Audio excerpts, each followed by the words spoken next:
Breaking news రాష్ట్రంలో municipal ఎన్నికల ప్రచార సమయం ముగిసింది. హోరాహోరీగా సాగిన ప్రచార పర్వానికి తెరపడింది. ప్రచార గడువు ముగిసిన నేపథ్యంలో ఎలాంటి బహిరంగ సభలు సమావేశాలు నిర్వహించకూడదని రాష్ట్ర ఎన్నికల సంఘం ఉత్తర్వులు జారీ చేసింది. సోషల్ మీడియా ద్వారా కూడా ప్రచారం చేయొద్దని సూచించింది. అభ్యర్థులకు సంబంధించి ఎలాంటి ప్రదర్శనలు గాని ఎన్నికల అంశాలను డిస్ప్లే చేయకూడదని స్పష్టం చేసింది. ఇక నిబంధనలు అతిక్రమిస్తే చట్టపరమైన చర్యలు తప్పవని హెచ్చరించింది రాష్ట్ర ఎన్నికల సంఘం.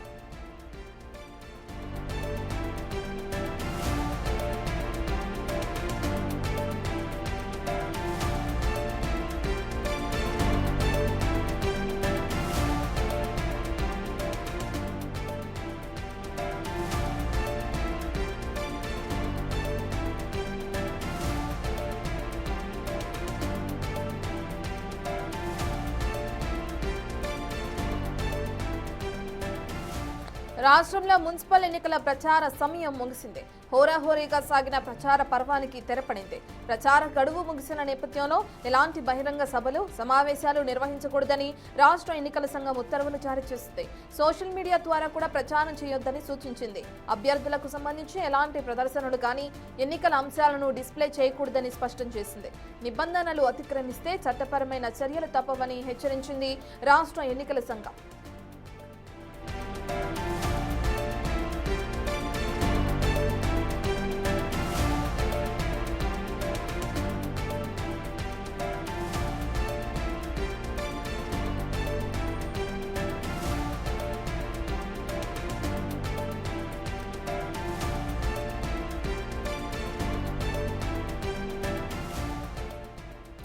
తెలంగాణలో మున్సిపల్ ఎన్నికల ప్రచార సమయం ముగడం మనం చూస్తున్నాం. 5 గంటల వరకే సమయాన్ని కూడా కేటాయించారు.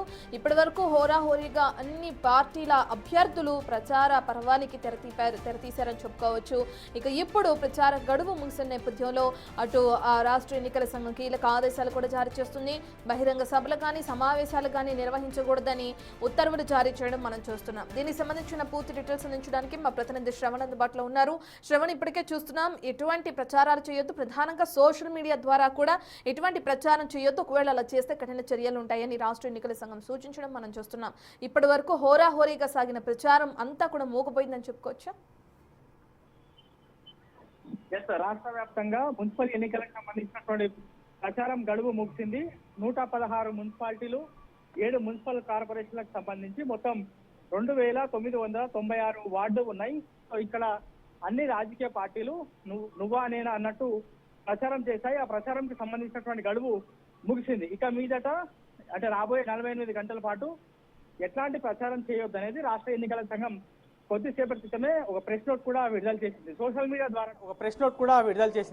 మీడియా ద్వారా కూడా ఎట్లాంటి ప్రచారాలు చేయొద్దు అనేది స్పష్టమైనటువంటి ఆదేశాలు రాష్ట్ర ఎన్నికల సంఘం ఇచ్చింది.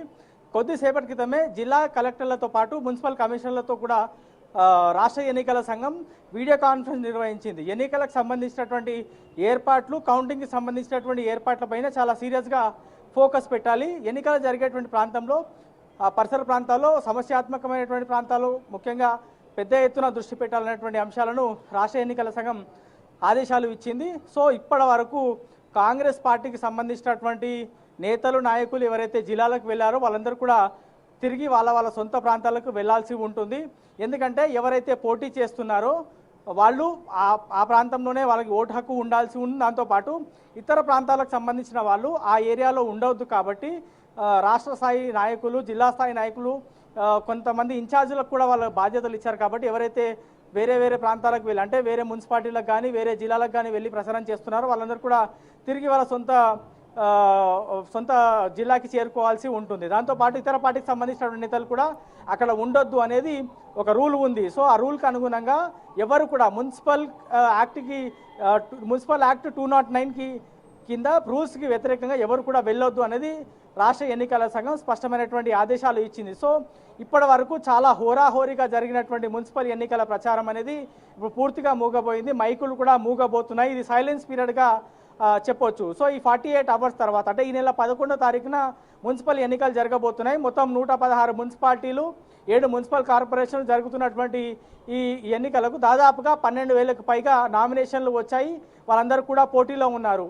దాదాపుగా 3,000కు పైగా ఇండిపెండెంట్లు కూడా పోటీలో ఉన్నారు. సో ఎవరు మున్సిపల్ ఎన్నికల్లో అత్యధికమైనటువంటి సీట్లు సాధిస్తారు అనేది మనకి 13వ తారీఖున క్లారిటీ వచ్చేటువంటి అవకాశం ఉంది. ఇక మీదట మాత్రం సోషల్ మీడియా ద్వారా కానీ లేదా డిస్ప్లే ద్వారా కానీ ఏదైనా థియేటర్లో కానీ ఎట్లాంటి ఎలక్షన్కి సంబంధించినటువంటి ప్రచారాలు చేయొద్దు, ఓటర్లను ప్రలోభ పెట్టే విధంగా ప్రచారం చేయొద్దు, ఓటర్లను డైరెక్ట్గా కాంటాక్ట్ చేయొద్దు, మాకు ఓటు వేయాలని కూడా కోరొద్దు అనేది స్పష్టమైనటువంటి ఆదేశాలు ఇచ్చింది. కాబట్టి సో జిల్లా స్థాయిలో ఉన్నటువంటి కలెక్టర్లతో పాటు మున్సిపల్ కమిషనర్లు ఎన్నికల కోడ్ని చాలా కఠినంగా అమలు చేయాలి అనేటువంటి అంశాన్ని రాష్ట్ర ఎన్నికల సంఘం ఆదేశించింది. సమస్యాత్మకమైన ప్రాంతాలతో పాటు ఎక్కడైతే 144 సెక్షన్ అమలు చేయాల్సి ఉంటుందో దాంతోపాటు పోలింగ్కి సంబంధించినటువంటి కేంద్రాలు ఎక్కడైతే ఉంటాయో ఆ పరిసర ప్రాంతాల్లో 144 సెక్షన్ అమల్లో ఉంటుంది. కాబట్టి ఆ పరిసర ప్రాంతాల్లో పెద్ద ఎత్తున దృష్టి పెట్టాలి.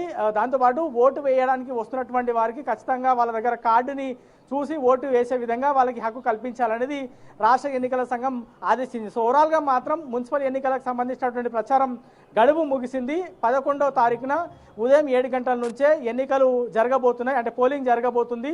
13వ తారీఖున కౌంటింగ్ జరగబోతుంది. రైట్.